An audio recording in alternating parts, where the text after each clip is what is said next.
ओम नमः सिद्धेभ्यः। जय बोलिए त्रिकालवर्ती त्रैलोक्य पूज विश्वाराध्य पंच परमिष्टि भगवान की, अनंतानंत शुद्ध परमिष्टि भगवान की, वर्तमान जिन शासन नायक श्री वर्धमान महावीर भगवान की, परम पूज्य आचार्य भगवान श्री कुंद कुंद स्वामी मुनि महाराज की, परम पूज्य चारित्र चक्रवर्ती आचार्य भगवान श्री शांत सागर जी मुनि महाराज की, परम पूज्य सिद्धांत चक्रवर्ती आचार्य भगवान गुरुदेव श्री विद्यानंद जी मुनि महाराज की, श्री जैन धर्म की,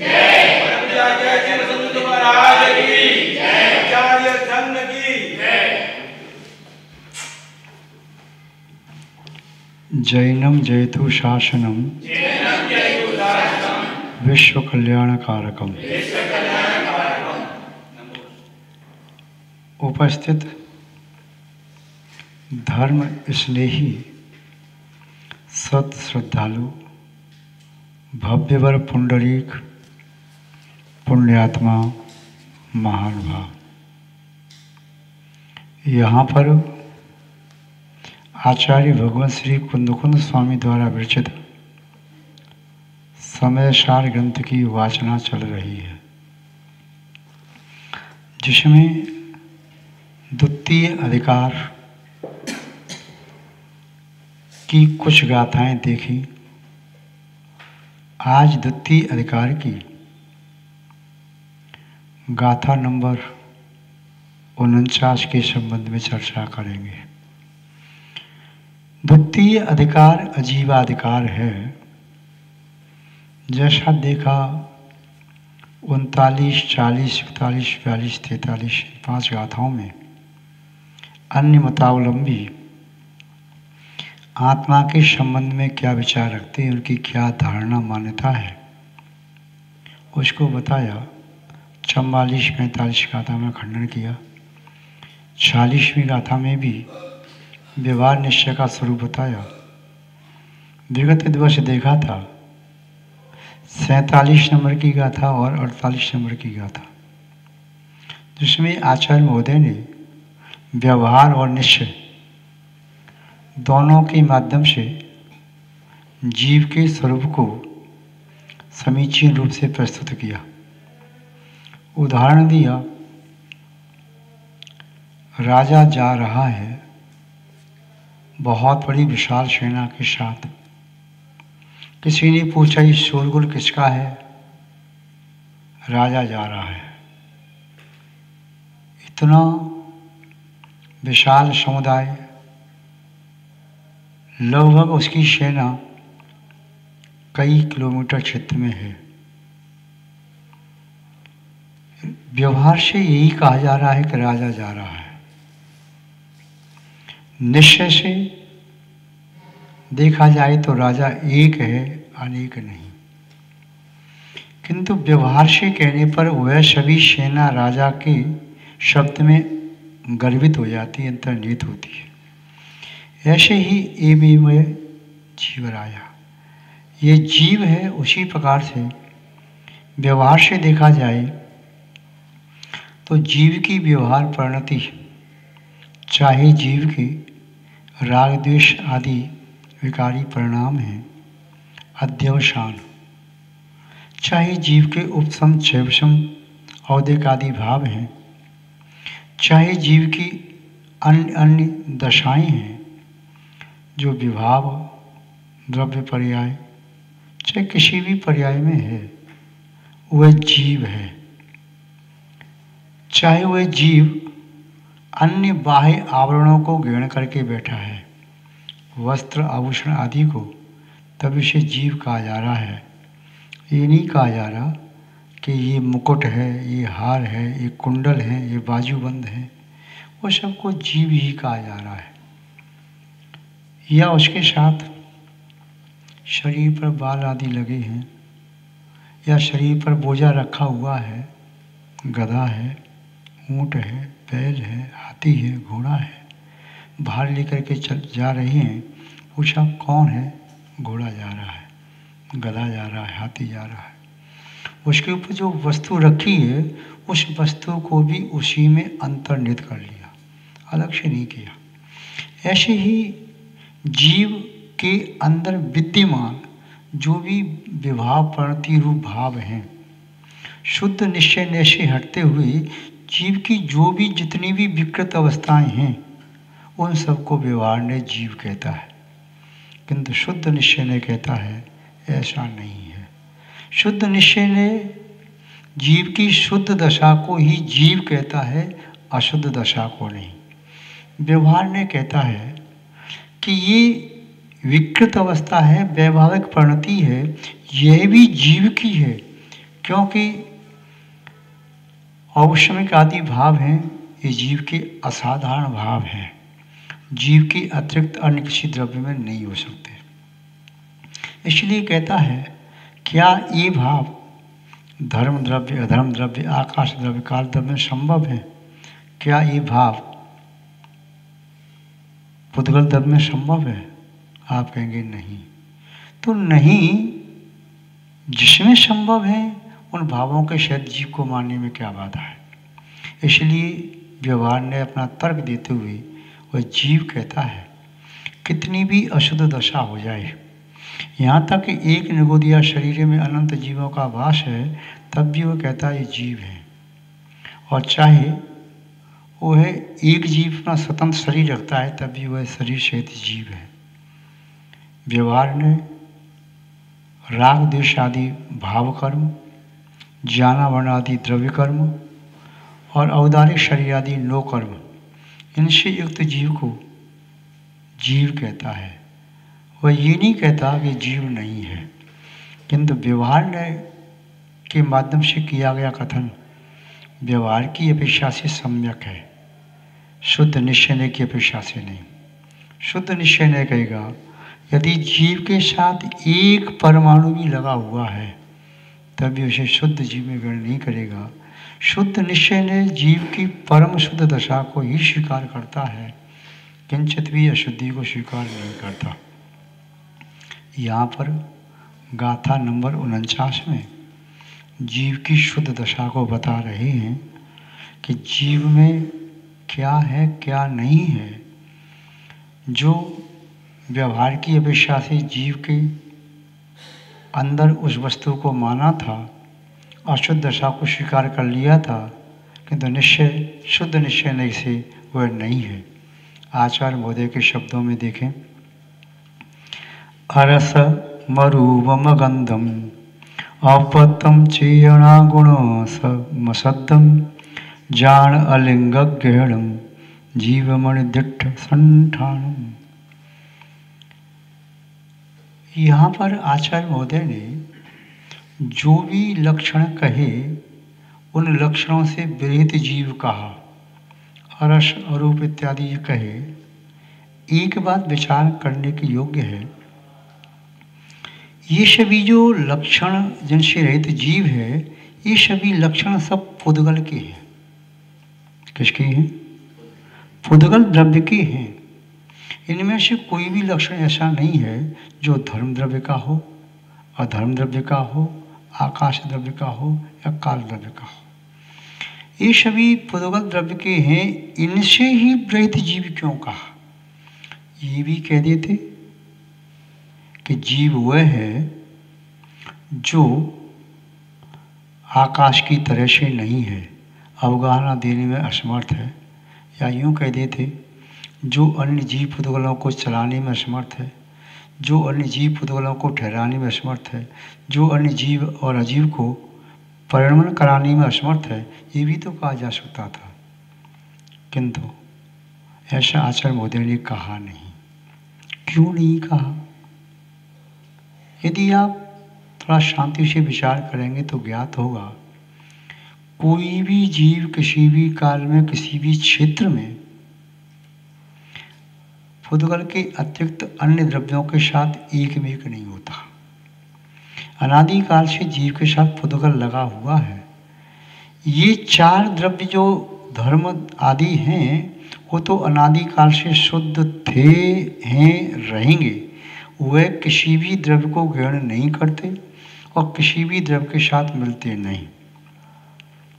आचार्य महोदय ने पंचाष्टिकाय में जो गाथा लिखी, अनुलोलम प्रशंता दंता होगा स्मरणमंडलता मेलंता भी ऋचम सक्ष भावम विजयंती। सभी द्रव्यों का कहा तो ये कहा कि लोकाकाश में 6 द्रव्यों का वास होते हुए भी सभी द्रव्य आपस में मिले हुए हैं, किंतु फिर भी कोई भी द्रव्य अपने स्वभाव को नहीं छोड़ता। ये कथन धर्म आदि 4 द्रव्यों की अपेक्षा से है। क्यों? क्योंकि धर्म आदि 4 द्रव्य शुद्ध हैं, वे अपने स्वभाव को नहीं छोड़ते। जीव द्रव्य और अजीव द्रव्य यानी पुद्गल द्रव्य ये अपने स्वभाव को छोड़ते हैं। जीव का शुद्ध स्वभाव सिद्धत्व है, किंतु सिद्धत्व को छोड़ करके असिद्धत्व में आ गया। जीव का शुद्ध स्वभाव कर्म से रहित है, किंतु कर्म को ग्रहण कर रहा है।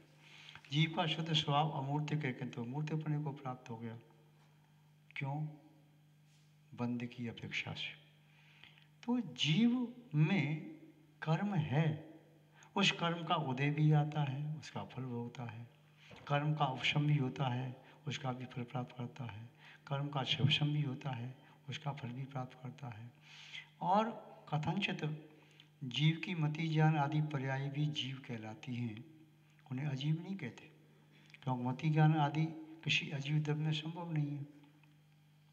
तो कर्म के निमित्त से होने वाले जीव के परिणाम वह भी जीव ही माना जाता है व्यवहार की अपेक्षा से। शुद्ध निश्चय की अपेक्षा से यह समझाना आवश्यक हो गया, क्योंकि किसी भी भव्य जीव को यह समझने में देर नहीं लगेगी कि धर्म द्रव्य आत्मा में नहीं है, वह निमित्त है चलाने में। अधर्म द्रव्य आत्मा में नहीं है, निमित्त है ठहराने में। आकाश द्रव्य आत्मा में नहीं है, वह निमित्त है अवगान देने में। काल द्रव्य आत्मा में नहीं है, वह निमित्त है परिवर्तन कराने में, परिणमन कराने में। और ये जीव द्रव्य भी उन द्रव्यों में नहीं है। जीव द्रव्य धर्म द्रव्य में नहीं है, अधर्म द्रव्य में नहीं है, आकाश द्रव्य में नहीं है, काल द्रव्य में नहीं है। अब ये जीव और पुद्गल है, पुद्गल में जीव, जीव में पुद्गल। ये क्या हुआ? अनुलोलम, अन्योन्या भाव, यानी जीव और पुद्गल का एक में एक दूध और पानी की तरह से संबंध हो जाना, यह बंद होता है। और दूध पानी को एक में कर दो, यदि दूध की अधिकता है तो पानी भी दूध संज्ञा को प्राप्त हो जाता है, और यदि पानी की अधिकता है, थोड़ा बहुत दूध है, तो उसे भी पानी की संज्ञा मिल जाती है। जिसकी अधिकता होती है, जिसका बहुमत होता है, वही चैत्र राजा माना जाता है, और जय घोष भी उसी का किया जाता है। यदि एक अंक पीछे है तो पीछे ही माना जाता है, एक अंक आगे है तो आगे ही माना जाता है। तो ये पुद्गल और जीव, जब सूक्ष्म जीव सब जगह भरी पड़ी है, मिट्टी पत्थर आदि है, उसमें जीव दिखाई नहीं दे रहा, तो आप क्या कहेंगे? ये पुद्गल है, मिट्टी है, पत्थर है, ये लकड़ी है। उसमें भी जीव हो सकता है, परंतु तो दिखाई नहीं दे रहा आपको। किंतु जीव देख रहे हैं आप, संगी पंचेंद्रिय कोई जीव है, उसके साथ इतना बड़ा पुद्गल नो कर्म है, द्रव्य कर्म सब हैं 148 प्रगति यथासंभव, भाव कर्म है, किंतु फिर भी उसे जीव कहा जा रहा है, क्योंकि उसमें पुद्गल की गौरता है। यहाँ पर आचार्य महोदय पुद्गल के जो प्रमुख लक्षण हैं, पुद्गल वह होता है स्पर्श, रस, गंध, वर्ण, इसमें 4 गुण नियम से होते हैं। चाहे परमाणु ही क्यों नहीं है, उसमें भी 4 गुण हैं। इनसे रहित पुद्गल कभी नहीं हो सकता, और इनसे सहित जीव कभी नहीं हो सकता, क्योंकि पुद्गल के गुण कभी पुद्गल को नहीं छोड़ते, और जीव के गुण कभी जीव को नहीं छोड़ते। जीव के लक्षण, गुण, धर्म, स्वभाव चैतन्यता है, जीवित शक्ति है, ज्ञान चेतना, दर्शन चेतना इत्यादि है, सुख, वीर्य, मूर्तिपना इत्यादि जो जीव के लक्षण हैं, वे कभी पुद्गल में नहीं जा सकते। इसलिए इनसे सहित जीव होता है और इनसे रहित अजीव होता है। यहाँ पर आचार्य महोदय ने पुद्गल की संगति जीव ने अनादिकाल से की, इसलिए नौकर्म आदि प्राप्त किए। उस नौकर्म आदि में पुद्गल के गुण धर्म हैं। तो कोई व्यक्ति पुद्गल के गुण धर्म से युक्त उस आत्मा को, पुद्गल संपूर्ण को वह जीव न मान ले या संपूर्ण को पुद्गल न मान ले। इसलिए कहा कि पुद्गल के जो गुण धर्म हैं वह जीव से विरहित हैं। यदि आपको कहीं भी पुद्गल के गुण दिखाई दे रहे हैं तो समझ लेना वह पुद्गल के ही गुण धर्म हैं, वह जीव नहीं है। उसमें जीव हो सकता है किंतु वह जीव नहीं है। जीव में पुद्गल का प्रवेश हो सकता है और पुनः पुद्गल के गुण धर्म पाए जा रहे हैं, किंतु पुद्गल प्रवेश कर गया है किंतु जीव प्रदेश पुद्गल नहीं है। तो ये सब अच्छी तरह से समझने की आवश्यकता है। आचार्य महोदय करुणा दृष्टि से अत्यंत सरल शब्दों में, एकदम शोध वाक्यों में या गाथा के माध्यम से बता रहे हैं। अरसमरूपम गंधम अवत्तम चेदना गुण समसद्धम जान अलिंगम गहणम जीव मणिदिठ संठाणम। यद्यपि गाथा सरल है, अर्थ आपको समझ में आ रहा है, फिर भी संक्षेप में थोड़ा सा व्याख्यान करके देखें। अरस, जीव वह है जिसमें रस नहीं। रस 5 प्रकार के होते हैं। रस रसना इंद्रिय का विषय है। आप जानते हैं खट्टा, मीठा, कड़वा, कषायला, चरपरा, ये 5 प्रकार के रस हैं। जिसमें से 5 प्रकार के रसों में से एक भी रस यदि आ रहा है वह जीव नहीं है। ये 5 मूल मुख्य भेद हैं रस के, किंतु इसके आगे मिश्र भेद करेंगे तो इसके असंख्यात भेद हो जाएंगे। मीठा है, मीठे के भी अनेक भेद होते हैं। कड़वा है, कड़वे के भी अनेक भेद हैं। चरपरा है, उसके अनेक भेद हैं। कषायला, उसके अनेक भेद हैं। खट्टा, उसके अनेक भेद हैं। उसकी तरतमता रहती है। तो किसी भी प्रकार का रस जीव में नहीं होता। जीव तो क्या है? वर्ण रसगंध भाषा दो, वर्ण रसगंध दो भाषा अटड़छया जीवी रोशंते अमुत दो बभारा मुत बंधा दो। वर्ण रस गंध और स्पर्श, 5 वर्ण 5 रस 2 गंध 8 स्पर्श जीव में नहीं है। इसलिए जीव वास्तव में शुद्ध निश्चय की अपेक्षा से अमूर्तिक है। फिर उसको मूर्तिक क्यों कहा? बंधा दो, बंध की अपेक्षा से, व्यवहार की अपेक्षा से वह जीव रागद्वेष आदि से सहित है, तभी कर्म का बंध कर पाता है। यदि जीव में रागद्वेष आदि भाव न हो तो कर्म का बंध नहीं कर पाए। तो यहाँ पर पहली बात कही कि जीव में रस नहीं है। जहाँ पर आपको रस दिखाई दे रहा है, रस का रसास्वादन किया जा रहा है, तो वह पुद्गल है। अरस, मरूप, अरूप, जीव का कोई रूप नहीं है। जितने भी रूप हैं सब पुद्गल के हैं। आप पढ़ते हैं सद्दो बंदो सुमो थूलो संठान भेद तम छाया उज्जो दादव शैया पुगल दब्बश पज्जाया। शब्द, बंध, सूक्ष्म, स्थूल, भेद, संस्थान, तम, उद्योत, आतप आदि ये सब पुद्गल की पर्याय हैं। ये जीव की पर्याय नहीं है। तो यहाँ पर कहा कि जीव तो अरूपी है, अमूर्तिक है। यदि आपको जीव कोई मूर्ति दिखाई दे जाए तो समझो उसने अभी जीव को पहचाना नहीं। लोग पूछते हैं आत्मा कैसी है? कोई कहता आत्मा तो एकदम धवल है, अनेक सूर्य चंद्रमा के प्रकाश यादा वह ज्योतिर्मय है, तो समझो उसने भी आत्मा को जाना नहीं। आत्मा कैसी है? बिल्कुल परमाणु की तरह से है, मस्तिष्क में है, तो समझो आत्मा को जाना नहीं। आत्मा कहाँ है? हृदय में, यहाँ पर बस विद्यमान है, तो उसे आत्मा को जाना नहीं। यदि आत्मा को कोई आकृति दी जा रही है तो आकृति पुद्गल की आत्मा को आकृति नहीं दी जा सकती। यद्यपि आत्मा के प्रदेश एक आकार में रहते हैं। जो शरीर का आकार होता है उसी आकार में आत्मा के प्रदेश होते हैं, किंतु जब आत्मा कर्मों से मुक्त होती है, जब सिद्धालय में जाती है, तब भी आत्मा के प्रदेश अंतिम आकार वही रहता है, किंतु वे संगठित हो जाते हैं और वे किंचित न्यून होते हैं जिस शरीर को छोड़ा है उस शरीर की अपेक्षा से। तो यहाँ पर आत्मा के बारे में बताया कि रस से रहित है, वर्ण से रहित है, अरस मरु मगंधम और गंध से रहित है।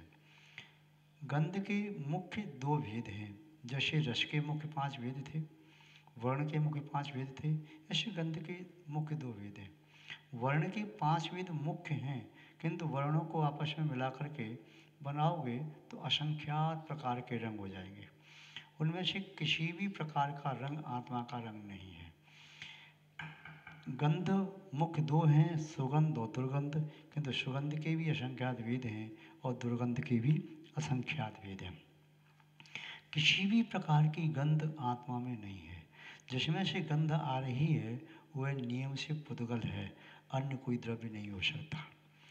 अरसमरु मगंधम अव्यक्तम, और ये चेतना अव्यक्त है, इसे ऐसे व्यक्त नहीं किया जा सकता।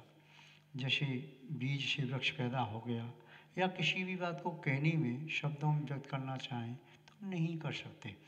ये तो स्वानुभव गम्य है, स्वसंवेदन के योग्य है, और अपनी आत्मा का अनुभव वही जीव कर पाता है, अन्य कोई जीव हमारी आत्मा का अनुभव नहीं कर सकता।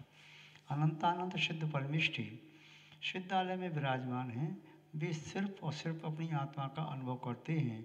अनंतानंद सिद्धों के बीच में रह करके भी अन्य किसी सिद्ध का अनुभव नहीं करते। अनंतानंद संसारी जीव हैं, उनमें से किसी का भी अनुभव नहीं करते। प्रत्येक जीव अपनी आत्मा का अनुभव करने में समर्थ है, यदि वह विकारी भावों के प्रभाव से रहित है। तो विकारी भावों की तीव्रता होती है तो आत्मा अपना अनुभव नहीं कर पाता। मिथ्यात्व से रहित होकर के सम्य ज्ञान को प्राप्त करके और संयम के साथ जब वे निश्चयार्थ को प्राप्त करते हैं, निर्विकल्प ध्यान में पहुंचते हैं, जो अभेद रत्नत्रय की दशा है, वीतराग दशा है, शुद्धोपयोग की दशा है, उस समय आत्मा का अनुभव योगी के द्वारा आत्मा में किया जाता है, किंतु वे अनुभव शब्दातीत है। कोई पूछता है आत्मा कैसी है, आपको तो ध्यान करते करते इतना वर्ष हो गया, दीक्षा इतना समय हो गया, आत्मा कैसी है? भाई आत्मा कैसी है उसे शब्दों में बताया नहीं जा सकता, वह व्यक्त नहीं की जा सकती। जब पुद्गल की वाणी में आप व्यक्त नहीं कर सकते, जो पुद्गल स्पर्श रस गंध वर्ण आदि से सहित है, जिसके बारे में व्यक्त करके कहा जा सकता है शब्दों में, किंतु उस पुद्गल का भी आप अनुभव नहीं करा सकते शब्दों के माध्यम से। किसी ने पूछा, अभी आपने जो पदार्थ खाया मोदक की तरह से था, इसका स्वाद कैसा है? और जैसा है वैसा मैं कह नहीं सकता। मीठा था, हाँ मीठा भी हो सकता है। कुछ फीका था, हाँ ऐसा भी हो सकता है। कैसा था? शब्दों में नहीं कहा जा सकता। किसी के दर्द हो रहा है सिर में, पूछा दर्द? हाँ दर्द हो रहा है। सर्दी से या गर्मी से कैसे हो रहा है, वह दर्द कैसा है? शब्दों में नहीं कहा जा सकता। किसी के प्रति स्नेह उमड़ करके आ रहा है, और कैसा स्नेह आ रहा है शब्दों में नहीं कह सकते। किसी का वियोग होने पर, इष्ट का वियोग होने पर मन में शोक हो रहा है, दुख हो रहा है, किंतु शब्दों से कहा नहीं जा सकता। शब्द केवल एक संकेत हैं, उनकी भी एक सीमा है, उतनी सीमा तक ही बात कही जा सकती है। आगे शब्दों का रास्ता बंद है, अनुभव ही काम करता है। तो आत्मा जो है वह रस से, रूप से, गंध से रहित है और अव्यक्त, वह व्यक्त नहीं की जा सकती। चेतना, वह चेतना है, गुण मशब्दम, और वह चेतना गुण से युक्त आत्मा है, चैतन्य गुण ही आत्मा है। असत्यम, किंतु वह शब्द से रहित है, उसका किसी भी प्रकार से व्याख्यान शब्द में नहीं किया जा सकता। सांकेतिक भाषा है, यदि इसे कोई समझ करके आत्मा तक पहुंच जाए तो उसका ही पुरुषार्थ है। शब्द नहीं कह सकते कि मैं आपको आपकी आत्मा का अनुभव करा दूंगा, क्योंकि शब्द नियामक नहीं है। उन शब्दों का आलम लेकर के पुरुषार्थी मिथ्यात्वादी का त्याग करके, भवन करके वहाँ तक पहुँच सकता है। शब्दों का आलम लेकर के कि जरूरी नहीं है जिस वाहन से जा रही हो उस वाहन से सम्यक वाहन तो पहुंचा सकता है, जरूरी नहीं है रास्ते में घोड़ा आपको गिरा सकता है, कोई वाहन है उसका एक्सीडेंट हो सकता है। नियामक हेतु नहीं कह सकते कि नियामक नहीं है। जैसे संकेत के माध्यम से किसी ने कहा कि महासागर कहाँ है, तो उसने कहा महासागर वहाँ दूर है। तो वहाँ दूर है और महासागर दिख तो नहीं रहा, उंगली दिखाई दे रही है, तो उंगली महासागर नहीं। शिवमेरु पर्वत कहाँ है, अरे शिवमेरु पर्वत उधर जम्बू द्वीप के मध्य में वो है। परंतु ये तो आपको हाथ दिखाई दे रहा है, शिवमेरु पर्वत दिखाई नहीं दे रहा। किसी ने कहा सूर्य कहाँ है, पर दिख नहीं रहा। सूर्य सामने लाल लाल गोला दिखाई दे रहा है स्वर्ण जैसा, वो सूर्य है। तो उसका उपयोग वहाँ तो नहीं गया, केवल उंगली को देख रहा है, वो सूर्य है। या चंद्रमा के बारे में कहा। तो ये संकेत है, जो व्यक्ति संकेत का अर्थ समझता है वह समझ जाएगा, अच्छा वो है सूर्य, अच्छा वो है चंद्रमा, अच्छा वो है पर्वत, अच्छा इस सागर की आप बात कर रहे थे, अच्छा ये नीम का पेड़ ये है, और नीम का पेड़ उंगली को समझ ले। अच्छा आम का पेड़ ये है, आम का पेड़ जो संकेत समझता है तो समझ जाएगा वो आम का पेड़ है, ये उंगली आम का पेड़ नहीं है। ऐसे ही शब्द संकेत करते हैं कि आत्मा इस प्रकार से है, इन विशेषताओं से रहित है, इन विशेषताओं से सहित है। तो आत्मा शब्दों में व्यक्त करने के योग्य नहीं है, अशब्द है। आत्मा में से कोई शब्द नहीं निकलता, आत्मा में से कोई शब्द नहीं निकलता, शुद्ध आत्मा शब्द से रहित है। तीर्थंकर केवली सर्वज्ञ प्रभु होते हैं, उनकी दिव्यध्वनि खिड़ती है। कहाँ से खिड़ती है? आत्मा से नहीं। उनका शरीर है इसलिए दिव्यध्वनि खिल रही है, शरीर न हो तो दिव्यध्वनि न खिले।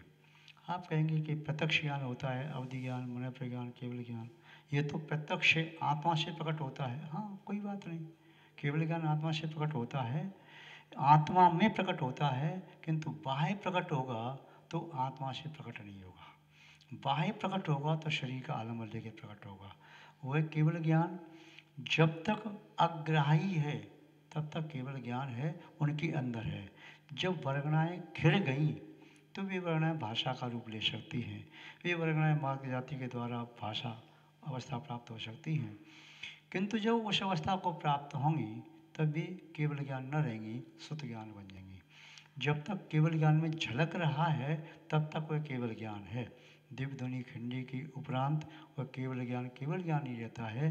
भाषात्मक हो, अभाषात्मक हो, अक्षरात्मक हो, अनक्षरात्मक हो, ध्वनियात्मक हो, कैसे भी हो, किंतु वह केवल ज्ञान नहीं और शुद्ध ज्ञान के भेद में आ गया, उसकी परिधि में आ गया। तो यहाँ पर कह रही आत्मा शब्द नहीं है, और आत्मा शब्द से व्यक्त भी नहीं होती है, और आत्मा में से शब्द उत्पन्न होता भी नहीं है। न तो आत्मा से रस उत्पन्न होता है, न आत्मा से कोई रंग उत्पन्न होता है, न आत्मा से कोई गंध उत्पन्न होती है, न आत्मा यह व्यक्त होती है कि व्यक्त कर दिया जाए। जैसे कोई व्यक्ति जादू के माध्यम से किसी को अदृश्य कर दे, किसी को दृश्यमान कर दे, विक्रिया के माध्यम से किसी अदृश्य को दृश्यमान कर दे, तो ऐसे आत्मा दृश्यमान नहीं होती। और आत्मा अशब्द है, आत्मा में कभी भी शब्द पैदा नहीं हो सकता, आत्मा में शब्द पैदा करने की सामर्थ्य नहीं है, क्योंकि शब्द तो पुद्गल की पर्याय है। उस पुद्गल को आत्मा कैसे पैदा करेगी? हाँ, आत्मा और पुद्गल का संयोग होगा तो फिर विकृत अवस्था से शरीर के माध्यम से शब्द पैदा हो सकता है।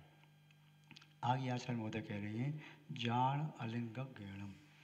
लिंग कहते हैं चिन्ह को। व्यवहार में ये जीव है, अजीब है, आप पढ़ते हैं, क्यों जीव क्यों है? देख रहा है, बोल रहा है, सुन रहा है, सूंघ रहा है, हाथ पांव चला रहा है, खाता है, पीता है, चलता है, उठता है, बैठता है, सब क्रिया कर रहा है, ये जीव है। ये बाह्य क्रियाएं देख करके आप व्यवहार से जीव कह सकते हो? निश्चय से नहीं कह सकते, क्योंकि आज तो ऐसे ऐसे यंत्र हैं, वह यंत्र के माध्यम से आपको एक पुद्गल के किसी पुद्गल के पुतली में या किसी स्टैचू में ये सब क्रियाएं दिखाई जा सकती हैं। वह आँख झपकता दिखाई दे जाए, बोलता दिखाई दे जाए, ये आपके होते हैं एनिमेशन कहते हैं, क्या कहते हैं, उसमें आप देखते होंगे तो ऐसा लगता है साक्षात व्यक्ति चल रहा है, बोल रहा है, वह इशारे कर रहा है, तो वह जीव नहीं हो गया।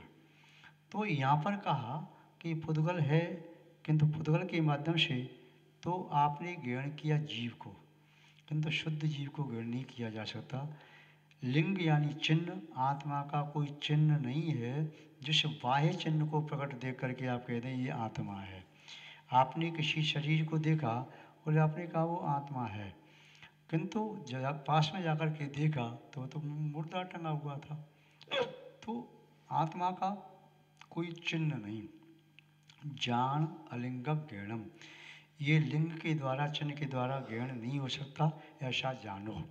तथा आगे कह रही है जीवम अर्दिठम संठानम, और जीव का कोई निश्चित संस्थान नहीं होता, निर्दिष्ट नहीं संस्थान को। जीव ऐसा ही होगा, जीव का निर्दिष्ट संस्थान नहीं।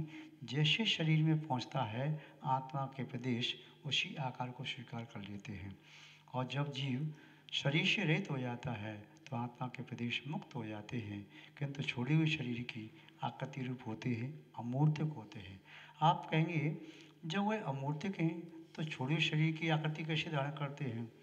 आत्मा के प्रदेश भूतगल के प्रदेश की तरह से नहीं है, या कालदव के कालाणु की तरह से, या अन्य किसी दव की तरह से नहीं है।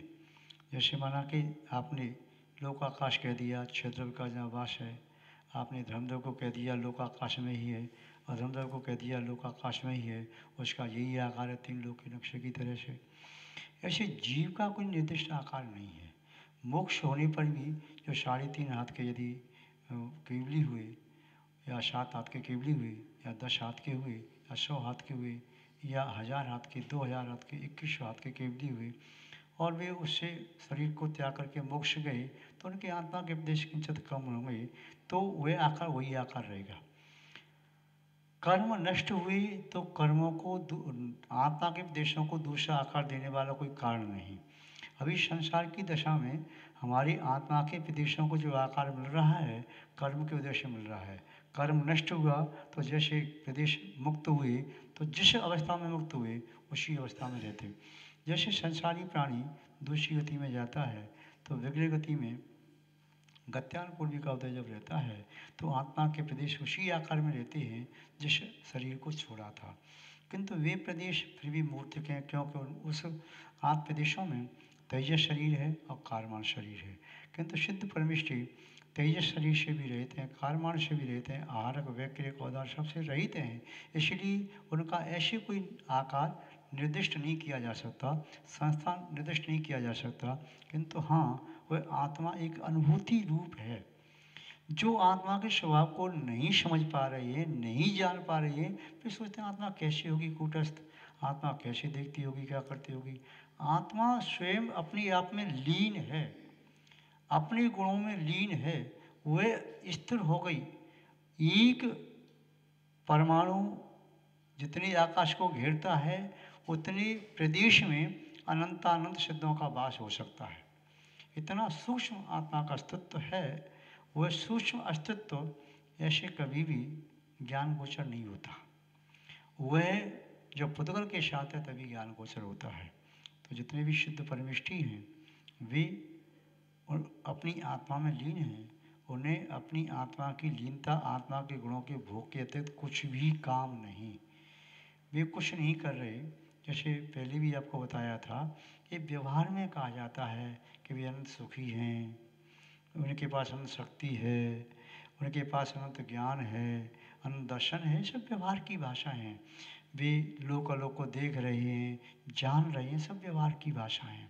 किंतु यथार्थता वह जो अनुभव है, जो अनुभव चैतन्य में अनुभव चेतना के द्वारा हो रहा है वही आत्मा है, और वही गुण उसके समग्र एक साथ हैं। जैसे सोने के गुण स्पर्श रसगंध वर्ण हर अवस्था में साथ रहते हैं, चाहे कोई पर्याय हो, ऐसी चेतना के गुण साथ होते हैं। दर्पण में जैसे कोई बाह्य वस्तु झलकती है, ऐसी आत्मा में सब झलकी, किंतु फिर भी उस झलकने से उन केवली भगवान को कुछ भी फर्क नहीं पड़ता, न कुछ ही असर नहीं होता। यदि झलक रहा है तो नहीं झलक रहा है तो कोई उपसर्ग केवली है, कोई मूक केवली है, कोई अंतर्गत केवली है, कोई सामान्य केवली है, कोई तीर्थंकर केवली है, केवली हैं। उनकी आत्मा सबकी एक जैसी हो सकती है, किंतु तो वाय दशा में अलग अलग अंतर है। सिद्ध कैसे भी बने, चाहे तीर्थंकर केवली बन के बने, चाहे सामान्य केवली बन के बने, चाहे अंतर्गत केवली से, चाहे उपसर्ग केवली से, चाहे मूक केवली से, कोई भी आप अवस्था से सिद्ध हो गए, किंतु सिद्धत्व में कहीं भी किंचित भी कोई अंतर नहीं है। किंतु व्यवहार के बिना हमारी समय कुछ आता नहीं, इसलिए आचार्य महोदय व्यवहार का भी आलम्बन लेते हैं। जैसे कहा था आचार्य महोदय ने 8वीं गाथा में शायद कि अनार्य को अनार्य की भाषा में समझा सकते हैं, आर्य भाषा उसकी समझ में नहीं आती। इसलिए व्यवहार जगत में जीने वाले हम लोग व्यवहार का आलम्बन लिए बिना हम चेतना के बारे में समझ नहीं सकते, शब्दों का आलम्बन लिए बिना चेतना को जान नहीं सकते। किंतु जिस समय जानते हैं, चेतना को अनुभव करते हैं, उस समय कोई शब्द नहीं होता, कोई शब्द सहायक नहीं होता, आलम्बन नहीं होता। वह अनुभूति की वस्तु अनुभव गम्य है, व्यक्त करने लायक नहीं है। इस प्रकार आचार्य महोदय ने इस गाथा नंबर 49 में ये बात कही। संक्षेप में हमने इस गाथा का अर्थ देखा, विस्तार से पुनः समय मिलने पर देखना चाहिए। आज बस इतना ही पर्याप्त है। जय बोलिए श्री शांतनाथ भगवान की, परम पूज्य आचार्य गुरुदेव श्री विद्यानंद जी महाराज की, श्री जैन धर्म की।